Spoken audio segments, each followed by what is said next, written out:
I'm not gonna say it does or doesn't exist. I'm just gonna say that it's not a thing that you miraculously catch on the fly. It's not like the flu that somebody gives it to you or it just happens to you. There is a process that leads to it, some events that create it.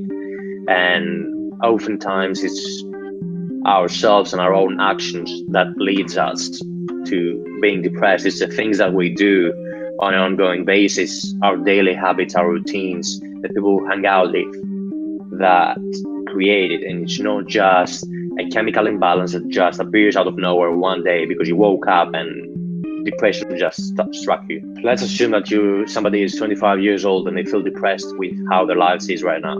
It's 25 years of decisions that led them to that result, and you just cannot undo it in 1 month or 2 months or 3 months. It might take a longer period of time to recover from what you've done in the past 25 years. So obviously doing anything that has to do with your own self-improvement, with setting goals and achieving them, and with doing things that bring you fulfillment, is gonna help against depression.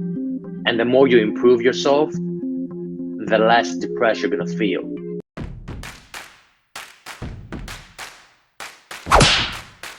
If you think about the thoughts that dominate your mind most of the time, and how you think, how you speak to yourself, your self-talk when you do things. For example, many times you do something wrong, you screw up, and you're like, I'm such a fool, I'm an idiot, how did I do that? And that's a very wrong way to speak about yourself. You wouldn't speak like that to somebody else, you know? You wouldn't go to your friend, you'd be like, oh, you're such an idiot. But many of us speak like that to ourselves. And oftentimes because it's not really spoken, articulated, it's in our mind. We don't realize that we're doing it, but we just instill negative thought patterns in our head, which then become our behaviors and actions. And therefore affirmations are a practice where you learn to speak to yourself in a particular way, and therefore that changes your thought process, and that changes your actions, and that changes your life eventually.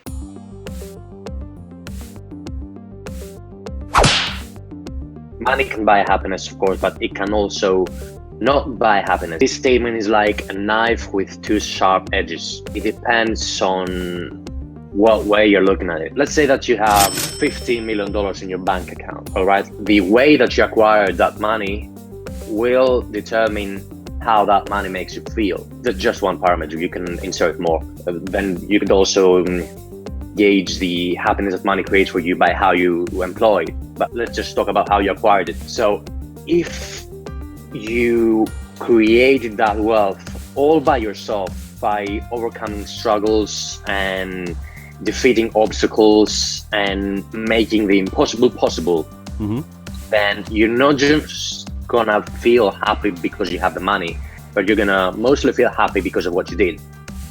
And money is just an after product of what you did, and it's not like you feel happy because you have the money, but you feel happy because of the person you become to acquire that.